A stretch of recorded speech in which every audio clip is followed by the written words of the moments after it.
we have nothing to fear. The fear is the illusion that's trying to protect us, and it's just the ego. It's the straw man. It's the made-up fantasy. If we know we're in a realm of manifestation and visualization, because everything starts here, and then the physical stuff can really blend into the outside world. Whatever we are vibrating, we are creating that outside. Perception is everything. So if someone is feeling small, that they can't do it, okay, there needs to be a support system. Maybe they've had some really difficult experiences. Maybe they need some counseling. There is that can empower them.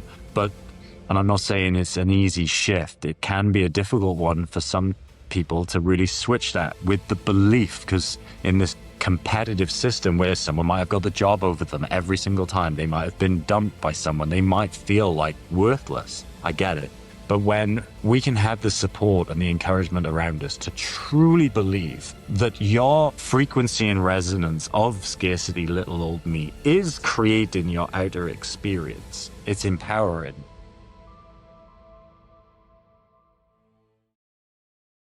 Hey ja, sorry dat ik je stoor, maar vind je het nou heel erg irritant, al die reclames hier op YouTube? Word dan member van Univibes en kijk Vibestalk zonder reclame, maar kijk ook heel veel meer extra's. Ga daarvoor naar onze website univibes.nl of download dus gratis onze app in jouw App Store.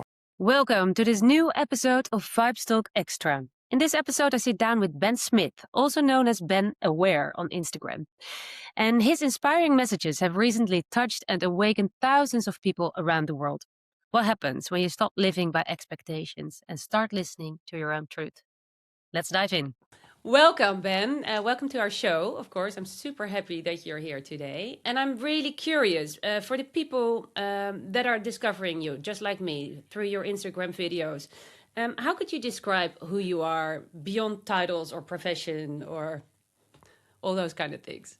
Yeah, Mirjam, first of all, thanks for acknowledging me and finding me and inviting me to this beautiful space. Like, I just want to give it up to you and your team that's bringing a beautiful platform to the world. Obviously, you said Thank you. last time a little bit of history about after COVID. It was just created to offer a new lens on reality to support people. And I think that's basically, and we'll get to it a little bit later, that's basically where my motivation comes to this as well, and the messages that I was getting to really start speaking up and speaking my truth.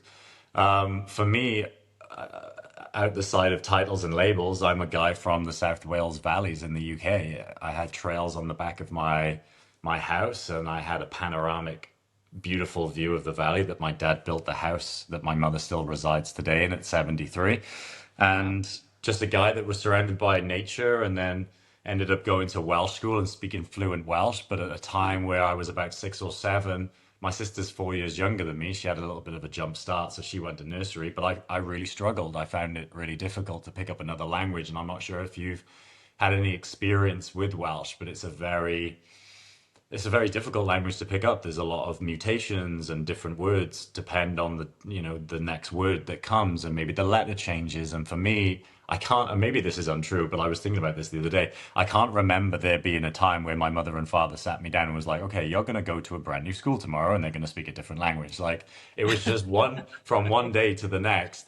Yeah. I found it really difficult. And from there, I found school quite difficult. I was all about the community and friends and having fun and not being boxed in. And I think even at a young age, I didn't have language for it, but I really maybe started to see the program a little bit early, and the scam. I don't want to call complete education that, but there is a full conditioning that we'll get into later in this call. But I really feel like I was seen as this child that was never rebellious. All the teachers would love me. In the parents' evening, I would get, Ben is such a polite boy, he's so kind and generous, and we love having him. But my grades didn't show that. I was having like D's and E's and stuff. So I really struggled and didn't seem as though I was the most intelligent. But, went to university, and that was my time, and really grabbed hold of the business and marketing world. And now I'm in the Middle East, and I've been here for 15, 16 years, but I've traveled quite extensively. And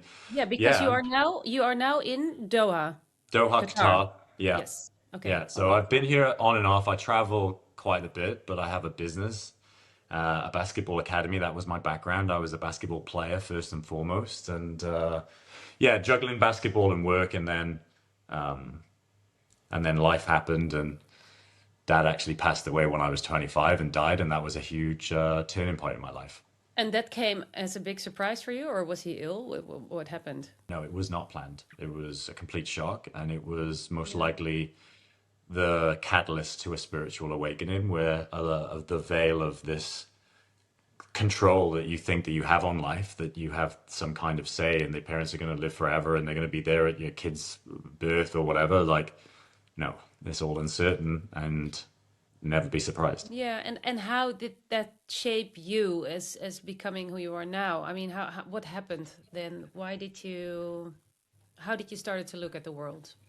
I was not dealing with grief very well. There is no handbook. My father was my pillar, and then I didn't have him. And like I said, his brother had gone, and even the granddad. So it wasn't like there was those elders or those initiations or those masculine containers that were around to guide you in times like this. So it was very much like, okay, me kind of running away, but not knowing I was running away when I split up with my girlfriend at the time and then went traveling for months. I was with some people for a few weeks, and then it was completely isolated solo travel throughout Asia and going to Australia, where my dad's side also emigrated to. So from the outside, it looked that Ben was doing great, but actually it got to a point in Australia where I don't know whether it was a nervous breakdown, some kind of crisis, maybe I don't know, people talk about ego death. It might have been the whole nine, like, combined in, but it was a very confusing, scary time where I was thinking to myself, I need to take myself home, and I feel like I need a scan on my brain, like something's not right. And when I look back with more wisdom and understanding now, 20 years on,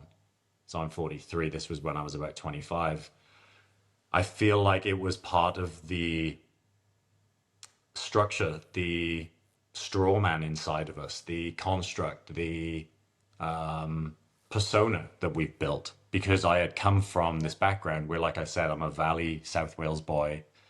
Everyone kind of pretty much knows who you are. I had a private number plate, everyone, like a pretty, like, you know, in that safety bubble, if you will. And then I'm on the other side of the world, literally, and no one really knows who I am. So there's no With stability, a lot no, of pride.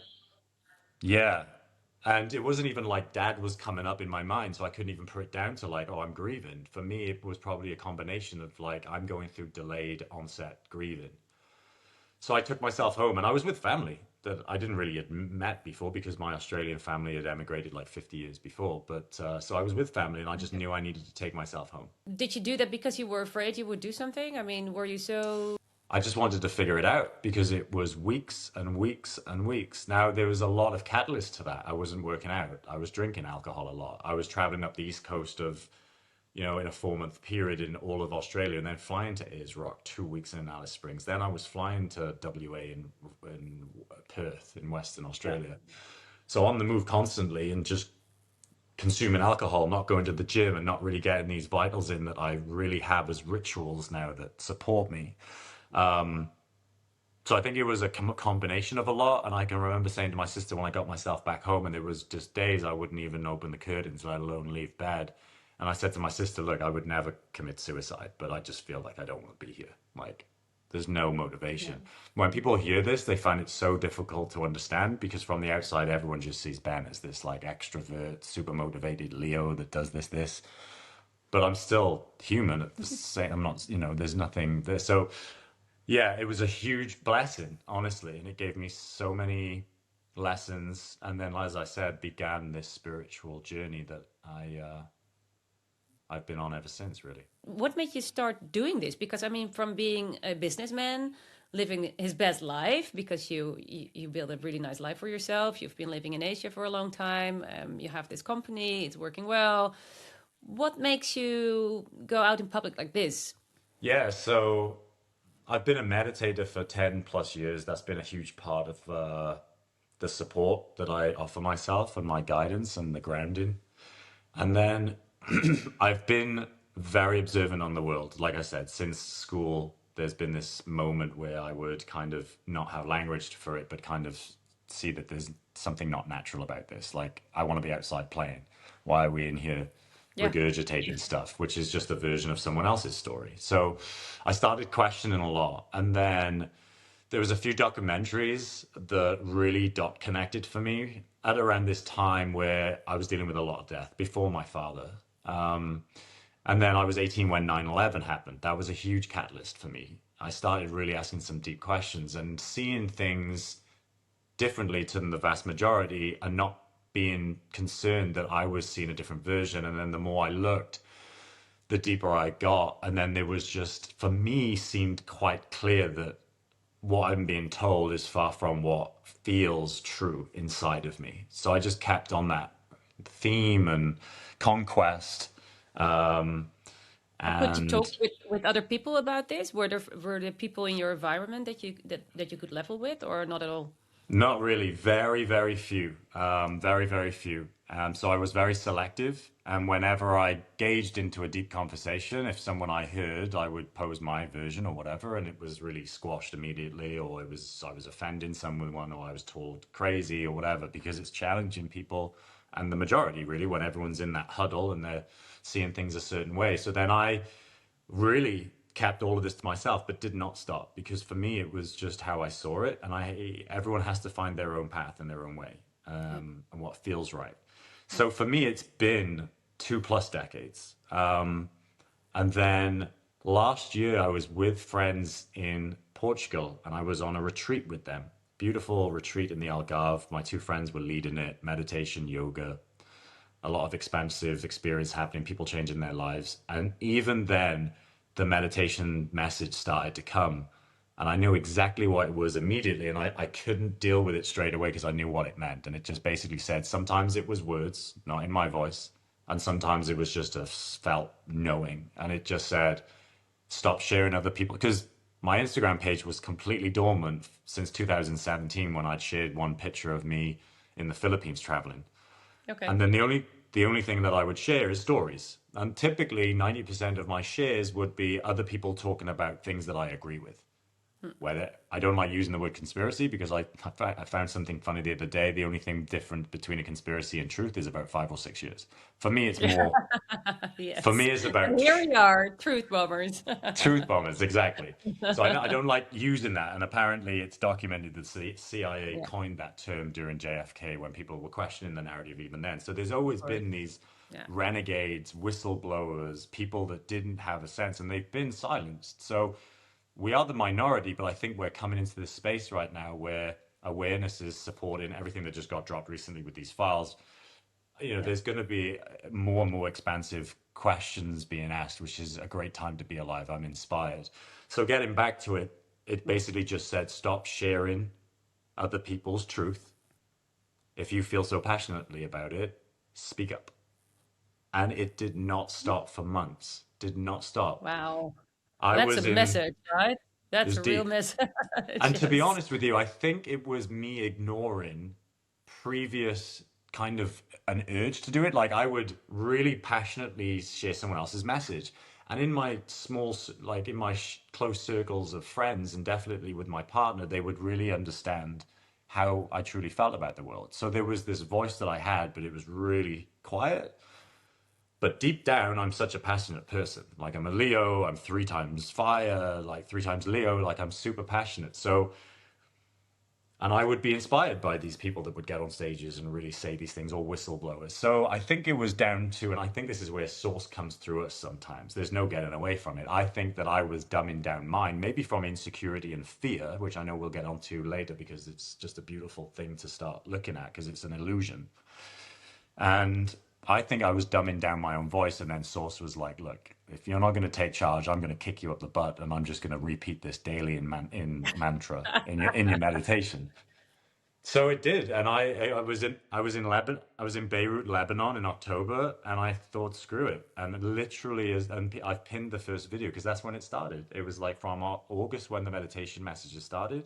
October, I sat with it because I knew that it meant that I had to take a new direction on my personal that I had been so love-hate dormant with.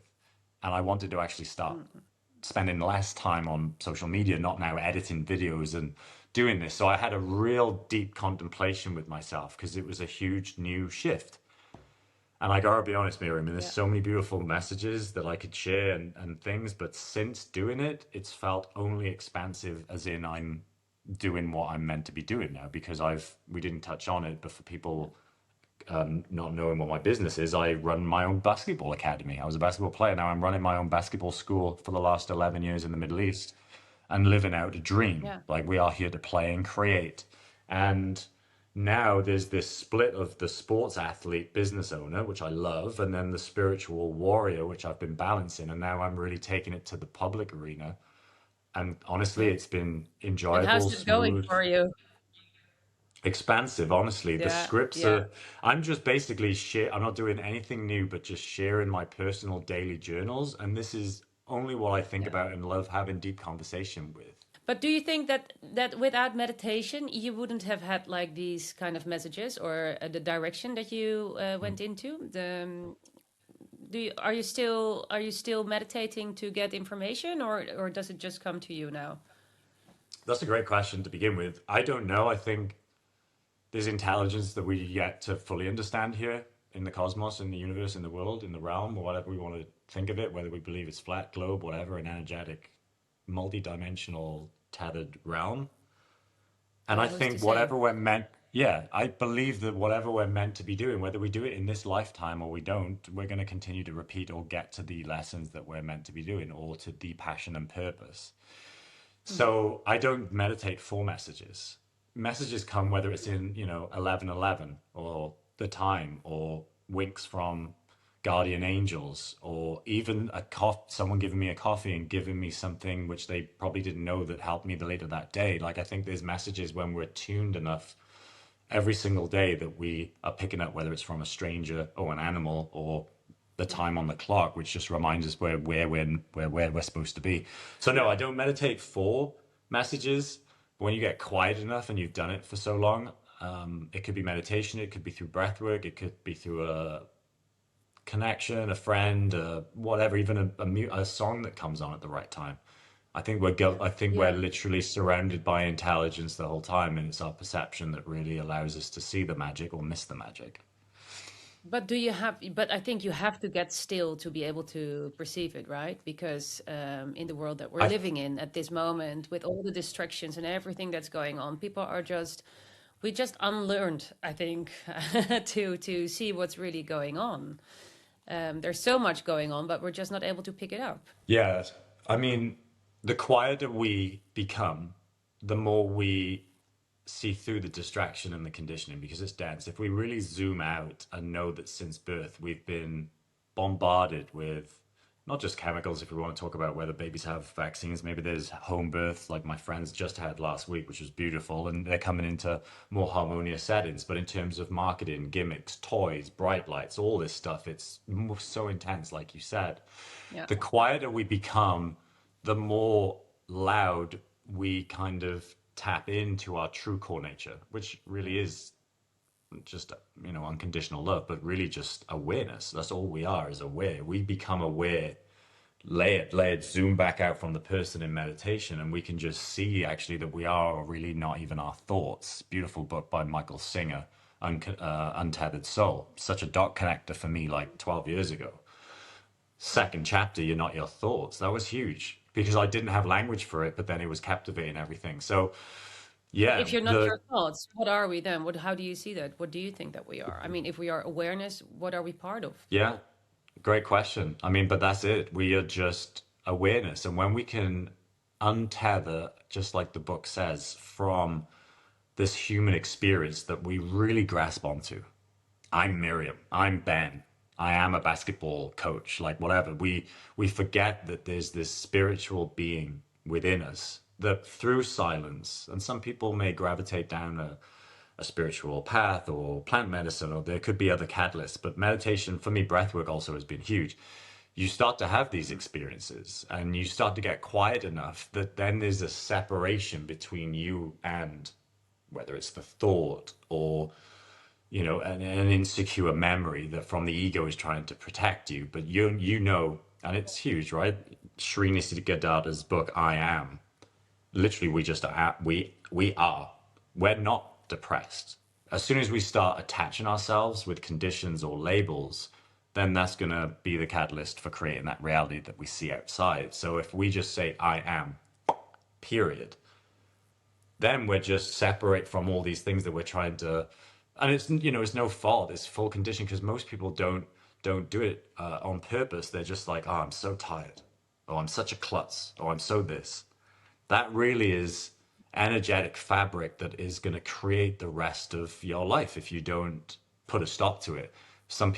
Most people might look into the mirror and think, oh my God, I look so tired, or I need to lose some weight, or blah, blah, blah.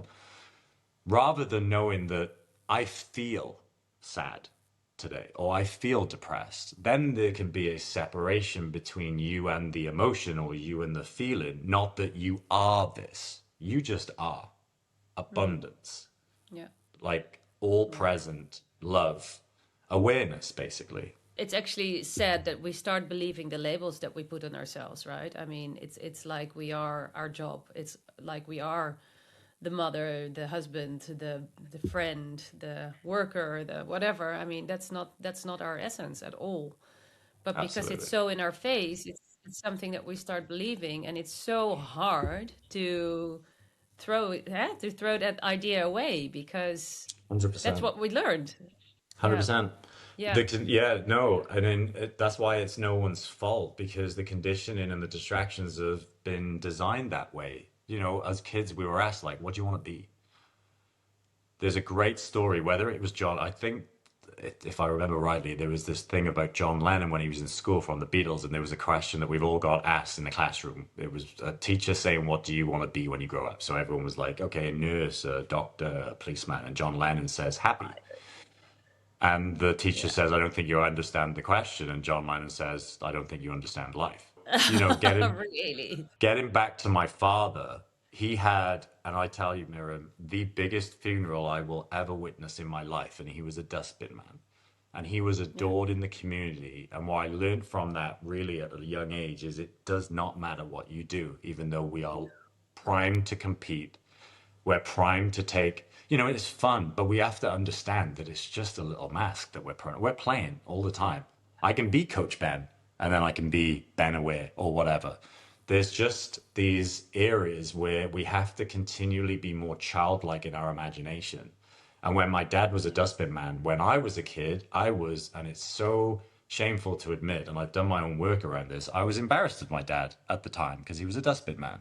Now I could not speak so highly of this great individual that built our house that we lived in. Didn't live in a different house. I was born in 83. He had finished it in 82, just in time for me to come into the world. My 73-year-old mother still lives in there today. So even then, I can remember getting out of the car and looking at this whole street where there was queues, like you could not even move. And there was dustbin lorries parked all the way up the road, and all of the local councils stopped for that day just to go to my dad's funeral. And really that was a stark reminder to me that it has no matter what you do. Why did everybody love him so much? How come? What did he do? So I would play pool with my father, and then when I was old enough and I started drinking, and I know better now, so I don't really drink alcohol, but the British culture, binge drinking, that was a big thing for me as an 18-year-old. So I would play pool, we would go out, live for the weekend, all that crazy stuff. And it was beautiful because I'd start seeing my dad in a different light, and literally how loved he was in bars. Like, he was really good at pool, and then he would get up on karaoke and sing, but he always had time for people, always. And even older people than him. There was 80-year-olds. When I would go out with my dad in his 45 years and his 50 years, I'd see the same thing. And then people started knowing me because of my dad. And I was like, oh my God, I'm getting some kind of popular reaction due to my father. And it was heartwarming because I just knew that people, he would run the streets and get the dustbins and throw them in and say hi to people and give, to be honest, it's literally the consideration I saw for my father, that no one was either better or worse. There was always time for someone. He would always say eye contact. There would always be, appreciation felt. I think my father had a very strong gift of allowing someone to feel seen. There was just always a conversation, or at least if it was running, he was quick. It was always a nod or something. So, and I gotta be honest, I picked that up naturally. Eye contact, you can change someone's day just by a simple thank you and making eye contact, and it goes a long way. You said we're all God in drag. Could you explain that? I think that's a great, I great have to I line. have to admit something because it's great and it actually woke me up, but I can't take any credit for that. That is Baba Ramdas, and he said Oh, okay. we are all God in drag, taking each other home. So Well, when I first like read that and listened to it and meditated on it, because these things that come to you and you're like, hold on, I gotta sit with that for a moment. That just can't fly by me. Like, what is that? So because there's something that hits, and I think that's where my message sometimes is so powerful with people that I've been having, a lot of recognition from or appreciation is that I think that it's sparking something that people even know. People know. There's a knowing inside of us that we're not, due to all these distractions, that we're not even finding the moment to tap into.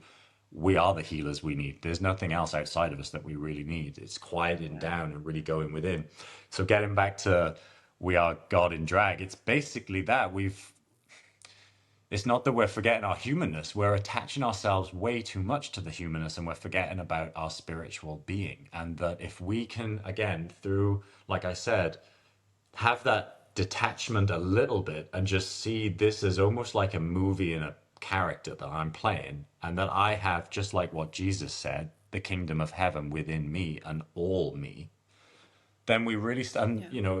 mystics like Jesus Christ said, everyone in front of me, the disciples or even the layperson, you can do much greater than me and more. That was a download and a transmission to allow people to literally remember their power in this reality, because we're just playing with the nature of it, the frequencies, the energy, everything is vibrated. And when you bring in quantum physics for scientific backgrounds, that's all that there is. So I think we associate, there's something called the straw man. I'm not sure if you're aware of this, but that's basically the corporate entity that comes in. When I say that there's a man-made structure, it literally is that. Could you explain that a little for the people who don't know? So for me, the straw man is literally the man-made construct of the corporate identity that you're given literally at birth. When that birth certificate comes out, it is a Yeah. receipt of ownership by the state. Everything is in capitals. You have a barcode. Everything is there. That gives you transactional power and But it's not access you, in. right? So it's another identity of you, right? Correct. Well, if you think about it, you come in, two people that, okay, well, your loving parents, but two people gave you this name that now is in capitals, that now is on a passport or on a driver's license or on a national insurance. But Yeah. there's people getting out of certain things by the police, because then you even look at, and this is going off now, but it all ties up and people can do their own research. There's something called legalese. Legalese is a language that is used in enforcement institutions. So the police, when they say, do you understand? What that really translates to is, do you stand under me? And what they're doing in that moment is Ah, attaching.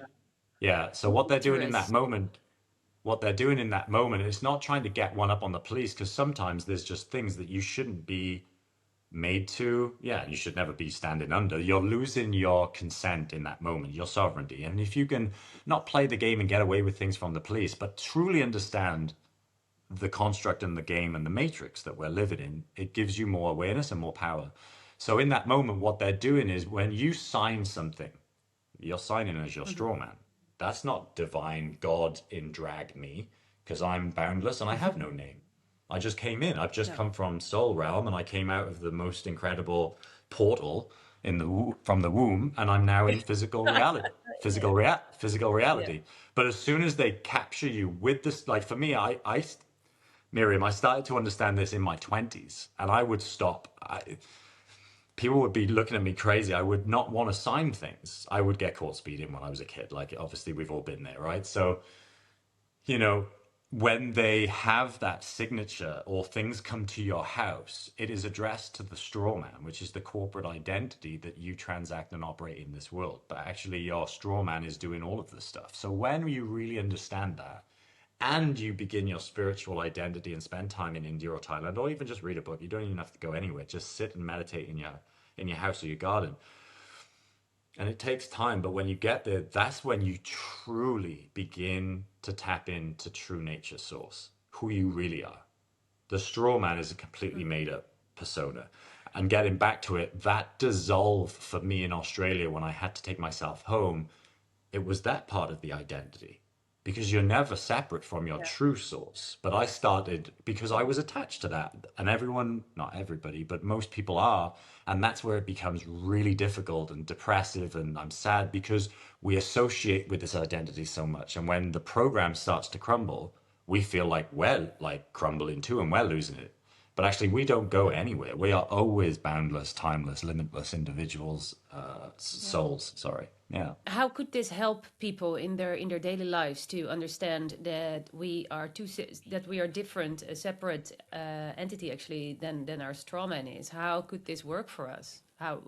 I mean, I know this is a Well, little bit off topic, but I mean, no, I love it. Thank you. I mean, for me, I can just give my own experience. Like I said to you on the first call, like I never fear about making money and money and job. And I'm not saying this isn't like a flex or a thing. There's no strategy there. There's just money is an energy exchange.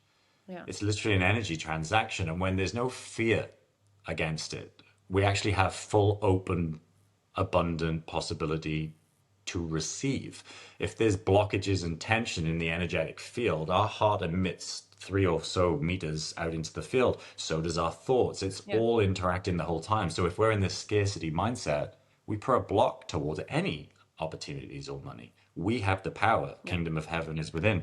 So getting back to your question, I think it just opens us up immediately to freedom because like I asked, oh my God, I met this 85-year-old man 2 years ago in Mount Shasta. And we spoke about so much. And I literally, so he was studying transcendental meditation in the 70s under Maharaji. And he then started to teach it, David, the 85-year-old at the time. He started teaching it then in India, started teaching transcendental meditation in India as an American. And I asked him now, as an 85-year-old, what is the biggest thing you can look back on and say is like your biggest, the thing that give you the most liberation, or the thing that give you the most enlightenment, or the thing that helped you to so much? And he said, and it will always stick with me, detachment. Detachment from it all. His best friend was his daughter at the time that was my age. She was like 42. And he's saying to even detach from your children, and you actually begin to hold space to allow yourself to love them more. When there's this freedom of we're all connected, we're not going anywhere. You know, there was a time during the last 4 years of madness with, I believe, the pandemic, I call it, and so many others do, and we were all doing our best and trying to figure it out. And I was prepared to give up my 10-year business. And to be honest, if it was literally a case where I was seeing how crazy the world was going, I was like, if it's going to be an ultimatum, just give me the injection to be gone. That's the hill that I'm prepared to stand on because, one, I'm not fearful of death because I'm not going anywhere.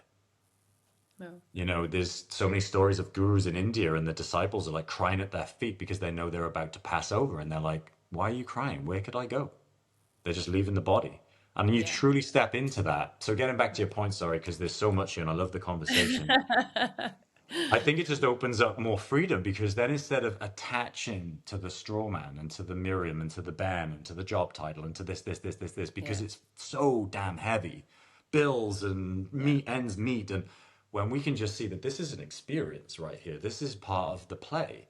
I think it's part of the job, you know, that we come in to do, because I think that's the whole game, actually, our life, you know, is to uncover truth and to see who we really are. And I really think some people, most of us, need a lot of lives to get there. And it's funny that there's now, you know, people are starting to open up for this idea that we're not just our body and everything else that we gave name to. But I mean, don't you think this is the whole purpose of life, is to uncover who we really are?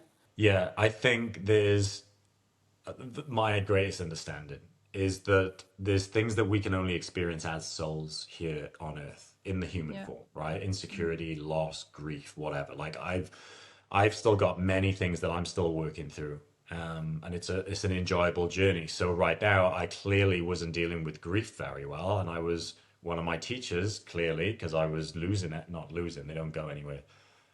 People were dying around me by the time I was 10 or 11. Yeah. So clearly that's Ben, how are you gonna open your heart and allow the grief to flow and then move on? Because I'd said in previous conversations, and it's a big part of it took me 13 years to grieve and cry my father in a plant medicine ceremony. And until then, I didn't even cry at the funeral. So that was a big one for me. So we are meant to come here to learn these lessons because we have this 3D beautiful design. Whoever might have designed it, right? God, aliens, like source, whatever we want to call it, to have this mystical experience to, yeah. And if we see it as that, as they're just constant lessons and expansion opportunities, then it's not that it loses its power. It actually gains way more substance and power because it's allowing us to constantly expand and elevate. Yeah. So, yeah, I agree. I think that's really why we do come here. And when we understand that it's not about survival and it's not about, oh my God, I'm going to go and then that's it, I'm in the grave, that it's a constant journey of a school that educates the curriculum of life. Yeah. What do you think that starts happening when someone starts seeing through the construct and starts understanding that we're actually living in a matrix and that we have a lot to say about how our lives are unfolding? It can be a very scary time, but at the same moment, it all depends, right? And I think that's why conversations like this, platforms that you're creating, the direction that I took, it's so important right now because there's going to be more of a surge of individuals and souls asking deep inner questions, coming to their own conclusions, but needing support around them. Because if you get there when you're 50, 30, the older you go, the more the belief system is really entrenched in your being. And then it literally is, you know, it's what I experienced in Australia when I didn't know who I was anymore. It can be life-threatening because you've held these belief systems that have been you. When we believe in something, we become that. So, yeah, I think it's for me. I don't know, for whatever reason or whatever, I just didn't take school too serious. That's not to say that anybody shouldn't, but I started to really question early and see the kind of scam and I just, yeah. So it can be quite scary, but it's great to know that there's conversations in areas like this around. But it's also important to know that it's the beginning of your spirit, your soul's evolution. That's really when you can start seeing both. Because look, at the end of the day, whether it happens now or later, we might always have to transact in money. We might always have to have some kind of job, even though let's get rid of the name job or work and call it passion and purpose. It sounds and feels a lot more invigorating there. So as long as, you know, and if you're not doing something you're passionate and purposeful in, quit your job. It shouldn't be felt as, oh, I can't do that. Well, you're going to keep doing, you're going to stay there. If you're not excited to wake up every day for what you're going to do, then there's something around you telling you that something needs changing. And I'm not saying it's super easy, but until you step into that power, like I'll give a story, and I know I'm going off topic now, but even fear, we picked up on it a little bit earlier, but it's an illusion. It's a protective illusion of the mind to try and protect itself. I went skydiving, and my former partner, when she found out, maybe she was trying to kill me, I don't know, but my former partner, when she found out that I was scared of heights, she was like, we're going skydiving. And it was one of the most spiritually expansive experiences, Mirjam, of my life. And it was another example, and many has happened. It was another example of everything that my mind was telling me. I'm going to throw up in the plane. I'm going to be screaming, get this on the ground. I'm going to be having a heart attack. I'm going to be having heart palpitations. No, it was super quiet and meditative. Like, I know what I'm doing. And we're going up to 14,000 feet in Mexico, in Puerto Escondido. And I'm with my girlfriend at the time. And then there's solo divers in front. They get off at 10. We fist bump. They jump out, do somersaults. Boom. The guy's like, you're next. And as soon as I jumped out, okay, there was a scream. But as soon as I opened my eyes, immediate presence, the sense of freedom like never before, and everything that my mind was going through weeks, days, even years before, when I had been scared of heights because I got stuck up an amazing tree house that was built by my friends when I was like 12, and I got stuck up there and I couldn't get down. I jump out of a plane when I'm 39 or whatever, and it's one of the most freeing, present moment experiences that I can ever recall. And it's just a reminder that, oh my God, I got so much to say about it. I don't know if you've heard about this book about the 5 regrets of the dying. There was a nurse that spent time with people on their deathbed, and she asked hundreds of people what their regrets was in life, and it was like a five-theme thing. And it was like, I wish I didn't live. Sorry, I wish I didn't work so much. The number one thing was, I wish I never cared what people think. And when you asked me earlier, how has it felt to start just sharing my voice? It's only felt like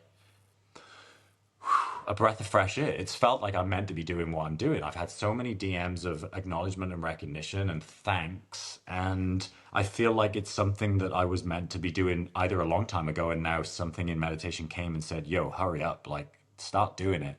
The scripts are taking no time at all. The edits are, I'm flying through it. And I think that's something to remind ourselves, is that fear can really take over our life. And it's an illusion. And actually, all the mental Yeah. things that you go through, I get not even one will come close to being true. I mean, yeah, personal sovereignty starts with ourselves, right? And it's making sure, okay, so there's a foundation. If we really catalog all the way back and say, right, full awareness that there's a man-made construct, and actually that there's a corporate identity, and then there's a spiritual essence that is real me. So if I understand that I'm this, I'm the full awareness. And this character, which is Ben Smith, is just a character that I play here to learn lessons, then it becomes a lot more freeing. And for instance, the biggest game changer for me over the last 10, 12 so years has been a morning routine.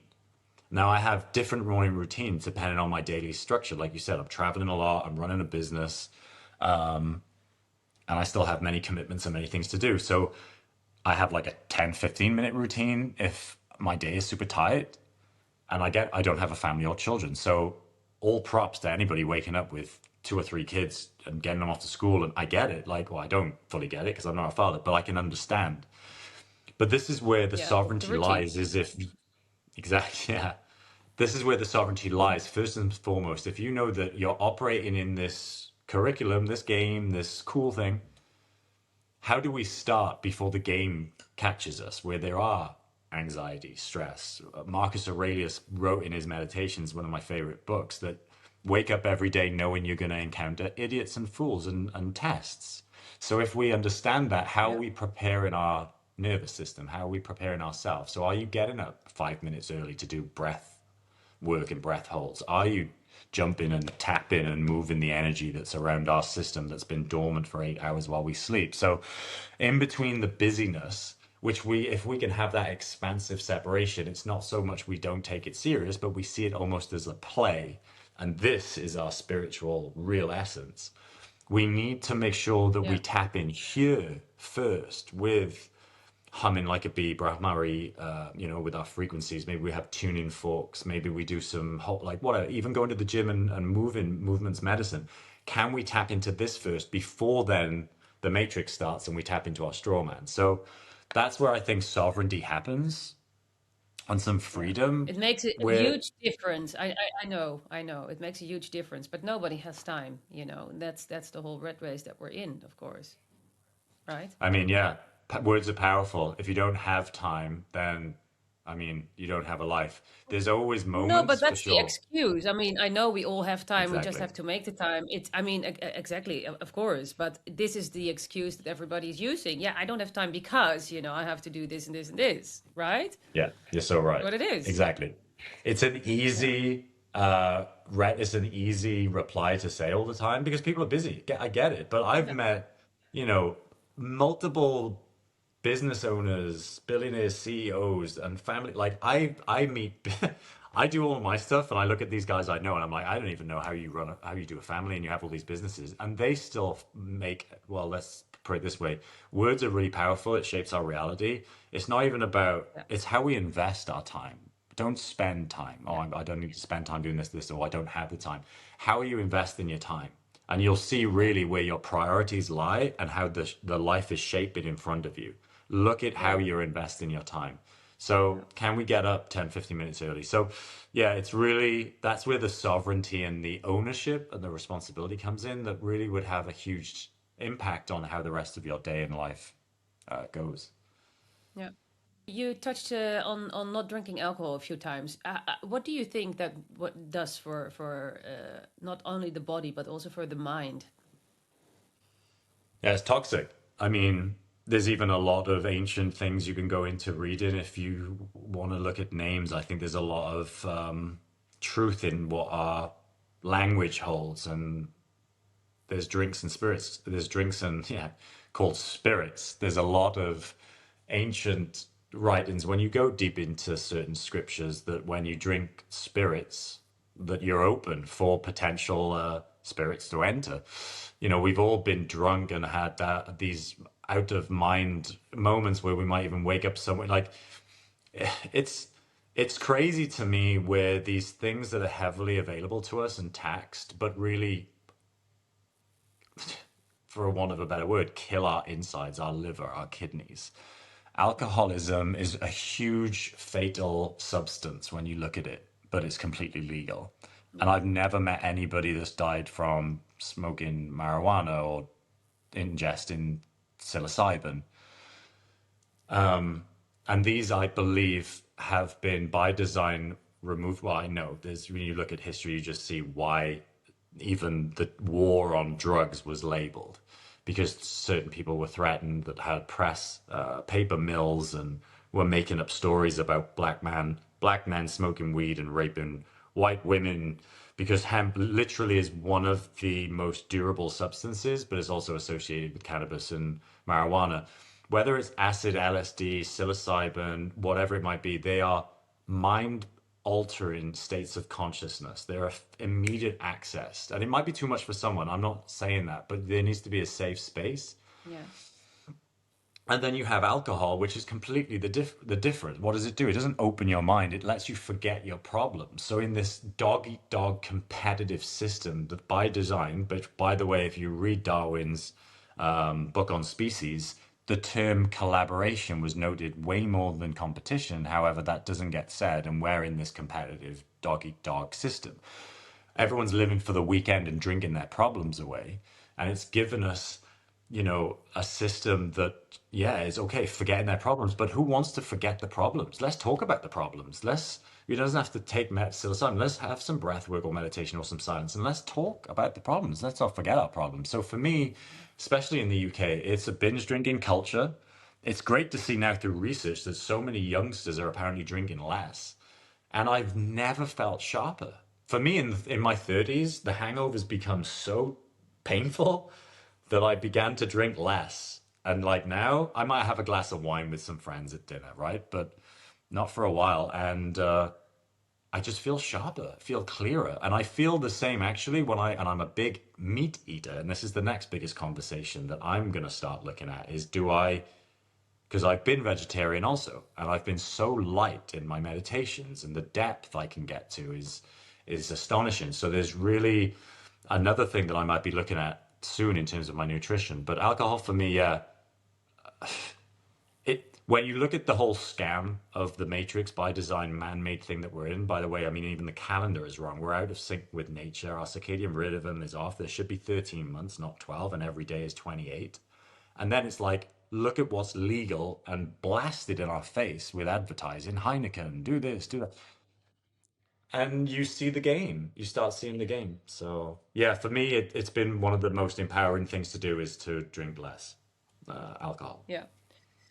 Yeah, yeah. Well, I have the same problem. It's also hitting really hard. The hangovers are terrible. I mean, I can't even drink two glasses without feeling like shit actually the next day. But I Yeah. really love wine. I mean, I love it. It's terrible that that it still exists. But no, and I think it's also the more the older you get. I mean, I think your body is really resisting it. I mean, or fighting actually against it. You know, it doesn't want to. Yeah, and just to finish on that, there's no judgment. If people are listening and have a glass, have this, whatever. But if you can really go back to that true essence of who we are, without the Yeah. marketing, the conditioning, the matrix work, because we've been sold to drink alcohol. I guarantee, And then there's this. I've been to many vineyards, and my cousin in Australia worked at vineyards, and in Slovakia, and there is a process to it, and an art, and then there's a connoisseur kind of sense to it. That's all part for me of maybe the the sales pitch of it to give it this like prestige kind of element of drinking it. But honestly, if we were just so pure and we went to drink, but then again, I mean, apparently Jesus drank wine and it's in the Bible. And so look, as long as there's balance and moderation, and as long Apparently. as there's as long as there's Yeah. awareness. So yeah. Yeah. And about meat, because that's for me it's a big thing. Because I'm a true animal lover, and I've been a vegetarian for a very long time. But my youngest son, my two older kids are already living somewhere else, and my youngest son is still here. He's 14. But he is like see-through. He is super white, like me. But then also, and I thought, okay, you really need to start eating meat again. And I really looked into it, and there are so many discussions. One is positive, the other is negative, and I'm not really sure, because I saw that documentary. It's called Cryspiracy. It's the guy who made Cowspiracy. He then made this Oh, documentary Cryspiracy. It's amazing, and it's about, is there a spiritual way of slaughtering animals? So this is what the whole documentary is about. And for me, when I watched that, then I was like done. So all the humane ways, or the kosher ways, or the whatever ways, it was all just as terrible. And then I was like, okay, yeah, there is no animal, also when they had a really nice and good, beautiful life, who will say, well, thank you, this was it, I'll die now. So yeah. that for me, it was it.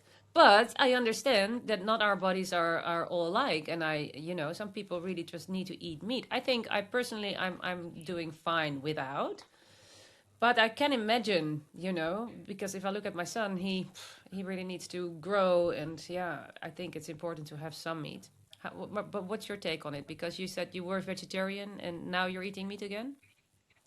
Yeah, and it's a great conversation. It's been something that's been with me for a while, being an athlete, trying to gain muscle and maintain density and all this and this, and seeing Cowspiracy and being completely heartbroken and, informed and stuff. One, so there's a lot to this actually. One, it's all to do with battery farming and the inhumane industry. I think that is the toxic thing that we should all be totally against, right? I don't even know how many hundreds of thousands of these living beings are just castrated and put into like non-livable conditions and eating their own feces and then just having shocks put to their head. So yeah, there's that we really ought to have a stand against, because it's so inhumane. The brutality, it really is. They're not getting any life. The other one is like, I have friends in the States, when you talk about a spiritual way, then I actually believe this is either it, or if not fully it, because I agree with what you say. No animal is like, okay, you can eat me now. This is the closest No. one to it, in terms of they had a full life roaming and they were honored. And then maybe towards the end of their life, or at the right, if there's a right time or whatever it might be, that at least they had a full life grazing, they had offspring, whatever. And if we're talking about a spiritual, human and honorable way, is that one elk is killed or one buffalo, and the whole family can feast on Yeah. frozen meat for a year or more. That Yeah. way of consuming is honorable, is within lines with, the spiritual connection between us and the animal. Because it's interesting, we talk about this. I only saw some great research by a guy on Instagram that's doing some fascinating work, and he looked into this, and actually through the Europes and through all the indigenous tribes, the tribes that started to come into power more were the ones that were closer to animals, that began eating flesh because they could withstand illnesses more. The other communities might have been hunter gatherers, or with, sorry, not hunter gatherers, but more in the Yeah. organic from the earth. But when disease come, they weren't prepared for it. Whereas the ones that were with the cows, with the buffaloes or the sheep, because they were already chopping up organs and meat and then consuming it and having blood or whatever, they could withstand for many decades longer life expectancy, and they were bigger and taller and stronger because they were having all the minerals, nutrients, and all of the iron and zinc that was coming from the meat sources. So yeah, it's very interesting. I think everybody has certain categories that come in. Some might be better vegetarians, but there is so much research with both too. But yeah, for me, it was a little bit moral, but I know where I'm getting my meat from. It's always from Australia. It's always grass fed. But even then, I'm very dubious about labels, to be honest, unless you truly are going to a farmer's market. So there's still a huge deciding factor there. But for me, it was actually more of an experiment in the next couple of months to see, Yeah. because I've heard about breatharians, like monks that are literally just breathing and surviving on chi. There's books written about Breathing it. until Actually, they die. right, exactly, until they can't breathe anymore. But then fasting is in every spiritual and religious text for good purpose. I think we Yes. have been Yeah. indoctrinated into consumption. The most spiritual people and the ones that I really look at, they've done the work and they're really expanding their consciousness, or even books that I read, they eat very little. I mean, Buddha would survive. Okay, that's different level on like a grain of rice and all this, but even Jesus left, and there's books of him in Tibet and in India where he's, uncovering not just qigong but ways of fasting to be in elevated states of consciousness. So then you look even deeper Yeah. into this man-made matrix construct, and you're like, of course they want us drinking alcohol, eating 4 or 5 times a day, consume, because it keeps us in the lower vibration rather than getting through the crown chakra. So yeah, let's see where that one Yeah. goes with I the mean, but yeah. that's the same as what you just said. If you're meditating and when you were a vegetarian and you were able to go really deep in your meditation, that's of course because you're not. I think it also grounds you more when you eat meat, right? So you're more in the body. And that's also good. I mean, that's also Yeah, because we also need to be grounded in a way, of course. exactly. Otherwise, we're hanging Yeah, over here. for sure. But it maybe also depends on the time, in your life where you're at and what you need, maybe. Definitely. Yeah. No, definitely. There's a lot to that. And even where, there's the birthplace that we physically came in, but then there's really our lineage from past lives. And there's the ley lines of where you cross over energetically through constellations or whatever. So there's actually places where you could be better off living. And then there's a different diet to be had. So it's super fascinating. And even this more modern version of us apparently knowing a lot. I think we're so far behind. Like we really don't know. I think it's really, first of all, what feels good for you is always the intelligence to come back to. If you feel good as a vegetarian, great. If you feel good eating liver, great. Yeah. You've mentioned that the body has its own built-in healing frequency. How do we reconnect with that intelligence? How can we get back to that? How can we make it work? With all the illnesses and all the people getting or are depending on big pharma and yeah, that whole super nice story. I spoke about Brahmari, which is humming like a bee, and that's just one of the many ways. I mean, even singing,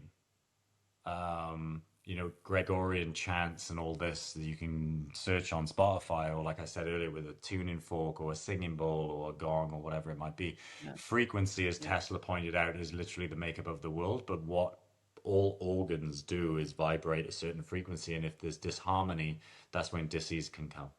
This is the internal environment, of course, and the external environment. So even humming like a bee can, you know, relax the nervous system, the vagus nerve, create nitric oxide, and different ways. I mean, beekeepers are seen as the most healthiest people because they're surrounded by the hum of the bee, and people that have cats are also very calm and stuff. We are basically our own healers.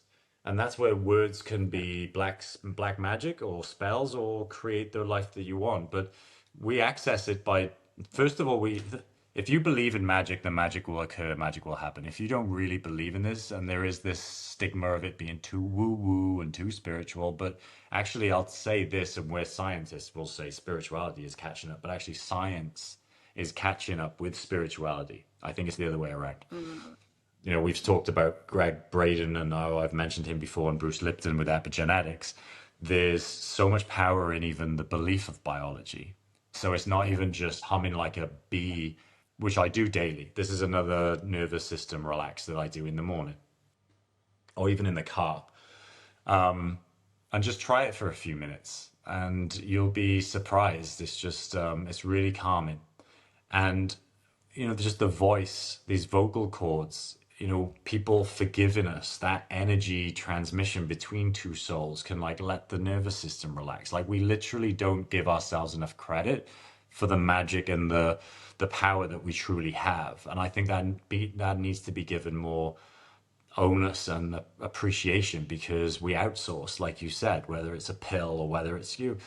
Some of the biggest marketing campaigns right now globally, but especially in America, because it's just theater, are from Pfizer or from some pharmaceutical thing that are all being incentivized. And doctors, I read an amazing book called Good Energy by Casey Means. And in there, I mean, I knew this anyway, but in there it very much states that one of the parameters that a doctor is kind of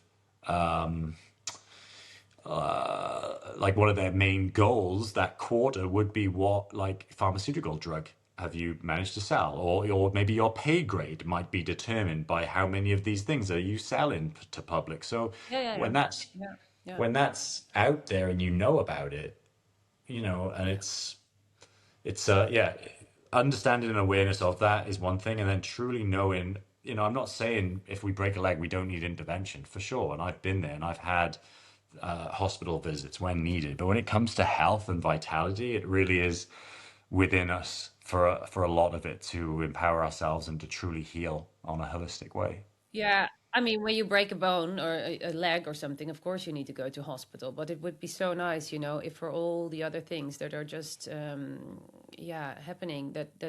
For example, I just rescued a horse last week, and so she came in now 7 days ago. Actually, 7 days ago she came Wow. in. And someone called me and she asked me, "Yeah, Miriam, could you take this horse because I already have nine." She has like a how do you say that, like a company that she's rescuing horses, but she already had nine and she couldn't have one more, and she said, "Could you please take her, because I read otherwise she's going to the slaughterhouse and I don't know what to do, and I already have three Wow. horses, healthy horses." And so I said, "Okay, well, yeah, it's not really it wasn't really what I planned, one more horse, but yeah, okay, let's do it. Bring her over." And when she came, I didn't expect it to be so bad. It was just like a back and bones, and her feet were like grown like bananas, and she was just ribs and yeah, bones sticking out. But such a sweet, sweet, loving girl. I mean, you could imagine that a horse like that would be like scared of everything, but she is so. The moment she came out, it was like some heaviness fell off her. And I've had her now for a week. So I posted photos on my Instagram from day one and day six yesterday. It's such an incredible difference already. And I've just been giving her food, you know, and love and brushes. And she has like these melanomas growing on her body. And seriously, it's already going down. And Wow. I think it's this whole way of her whole frequency has changed because she knows she is safe. She's without a horse. She has been in a stable forever, in a dark stable without anything on the ground. You know, I mean, it's torture. And Hmm. she's 20 years Hmm. old, 22 years old. Wow. And so what I see is because of her whole, you know, her whole attitude, her whole understanding of where she is. I mean, I don't know if I'm going to cure her, maybe not, but I'm really hopeful that she will live for another few years at least, having the best life she can have. And there I can already tell about this self, because what am I? I'm not giving her any meds or whatever. I'm just giving her food and love. Then it's literally down to love source and the magic that really does surround us when people believe in that, because love, I'm sorry, is the highest Yeah. up there with authenticity, the highest vibration. And when Tesla started to play with this, I met a doctor recently and he's studying right now, so he's a functional medicine doctor. He was speaking out during COVID. Great guy. He's my doctor at the moment I use in the UK. And he said in the near future, which actually we're going back, he said in the near future, 90 to 95% of all healing will be energy based. Yeah. So having a tuning fork, having your things around, doing humming, Yeah. it is on a very powerful scale doing it. And love, that literally captivated to me the power of love, even when pharmaceutical medicine has no answer and they're like, I'm sorry, she's just gonna have to die as a, you know, someone who's paralyzed. And Yeah. the husband brought her back. Yeah. Yeah, it's amazing, and I think getting out of that ill environment, the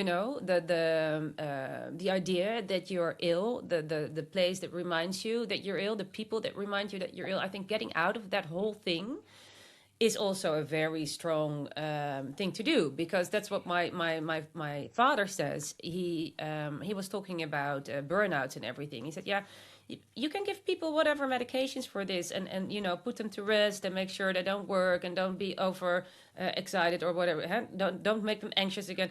That's not how it works. They really have to get out of that environment, go to Australia, be busy with the grapes things in the vineyards. Just get them out of their environment, something totally 100%. different, and they will reset their mind. And 100%. it's just because, and that's the same thing as the labels that we believe. It's staying in that same spot. And yesterday I read something online. I don't know if it's true, but it made me think. If you put your clothes on in how do you say it, in the wrong way, right? So Yeah, upside backwards down, or inside out. or Inside out. reverse, Yeah. or backwards, or inside out. That's it. And walk backwards through your garden. Do everything in the wrong direction. It will reset your mind, because it can't it can't cope with what. So it really has to reset it, because it can't cope with what's happening. And That's I was interesting. actually going to try it today. So I really hope nobody's watching, but I'm going to do it. But I can imagine, that I mean, it's not magic, it's resetting. And that's what you Yeah. want to do. You want to get out of that, the belief system that you're in. Yeah. Yeah. Well, while you do that with your clothes, I'll keep meditating to reset mine, but you go at it and go around your garden backwards, and I'll come over and record you, and we'll have a laugh. But Yeah, yeah, I maybe know. that's true. I Yeah. have no idea. But you're right. The internal landscape is so important because, and I've said this so many times, and there's a researcher, Bruce Lipton, that has it in his Biology of Belief, which is an incredible 2.5 hour lecture, and he says, in that meeting room or the consultant room, as soon as the doctor says, "I'm sorry, Mr. Jones, you have X, Y, and Z," as soon as they believe in their heart, like that's already the beginning of the disease. I met someone just in Thailand last month when I was there with my family. 6 years ago, she Yeah. was diagnosed with uncurable cancer, and she had a year to live. 6 years on, she is still with her husband, enjoying life and traveling more. And she was such a positive, just like this horse coming in. There's 20 years, but the essence of the soul there probably doesn't want to give up. There's such a power Yeah. to that, we might be told we have 6 months or whatever. As soon as we believe it, for sure, they're right. But if we step into our power, then we can override that. Yeah, that's beautiful. I mean, we have more power than we think. If someone who's now listening to us, one of the people of our audience, who feels small, stuck, or disconnected from their own power, from their own source, what would you want them to remember today? What is it that you could give them? Yeah, they are what they think they are. They are what they believe themselves to be. And that can happen both ways, right? Like we just said, it can be expansive or it can be little me scarcity mind. So if they're in a place right now, knowing that they hold, and I say this to my friends all the time when I talk to people and I'm like their personal therapist or whatever on the side for free, because they come over and have a chat and they come to me, I'm like, what should I do? And I'm like, well, you have a magic wand. What do you want to do? Yeah. And you can even say it as if. Say if you had a magic 8 ball, what scenario would you want? Now it's not going to happen immediately. Depends how quick things are aligned for you, but it literally is we are that powerful. So wherever someone is right now, and the most quoted verse, I wanted to get into this, the most quoted verse in the Bible, and it's even in a different term in the Quran, in Bhagavad Gita, it talks about when we fear, it shows our separateness. But the most quoted verse, and apparently it's 365 times in the Bible, which could mean that for every day it could be a daily mantra. Do not be Yeah. afraid. We have nothing to fear. The fear is the illusion that's trying to protect us, and it's just the ego. It's the straw man. It's the made-up fantasy. If we know we're in a realm of manifestation and visualization, because everything starts here, and then the physical stuff can really blend into the outside world, whatever we are vibrating, we are creating that outside. Perception is everything. So if someone is feeling small, that they can't do it, okay, there needs to be a support system. Maybe they've had some really difficult experiences. Maybe they need some counseling. There is that can empower them. But, and I'm not saying it's an easy shift. It can be a difficult one for some people to really switch that with the belief, because in this competitive system where someone might have got the job over them every single time, they might have been dumped by someone, they might feel like worthless. I get it. But when we can have the support and the encouragement around us to truly believe that your frequency and resonance of scarcity, little old me, is creating your outer experience, it's empowering. And when we start to believe that and just play, imagine there's an incredible, before Wayne Dyer, before Peter Crone, and I know you're connected with him and you're going to have an incredible conversation with Peter Crone. He's been a teacher of mine. It's going to be amazing. But Neville Goddard would say the power of assumption. When you put the power of assumption out there and you assume it to be real, things come. And it might take a week, a year, 2 years. Like, time and space is an illusion. But when you start putting your emotional state into that imaginatory reality that you want, new job, new partner, new bank account, whatever it might be, it begins to come your way. So just a stark reminder to anybody out there is to believe in yourself first and foremost, and you can create the life that you might so desperately want. We hold the keys, but what you believe you will become, positive or negative. Yeah. So just have Yes. just have, a very vigilant kind of survey on your mental landscape. What are the words that are constantly running around? Are they good? Are they bad? Are they insecure? Are they derogatory? Are you beating yourself up every day? And if you are, immediately switch it. There's those gratitude journaling or affirmations or whatever, but that does not matter if your energetic state is in a very low vibration. Really look into how are you thinking to yourself. And if it's beating yourself up and more negative than positive, trust me, and I'm a walking testament to this. Start playing with it and you'll start to see that actually you hold the wand that can shape the life that you want. And it starts with how we vibrate and how we talk to ourselves and how we think and feel. Yeah, that's beautiful. Thank you. Okay, thank you so much, Ben, for today. And I really hope to connect with you again, get an update from where you are in the world. But for now, thank you so much. Thank you, Mirjam. It's been a pleasure, and all the best to you and your team, and thanks for everything you do. Take care. Thank you so much for watching. If you like this episode, please like, share, and subscribe.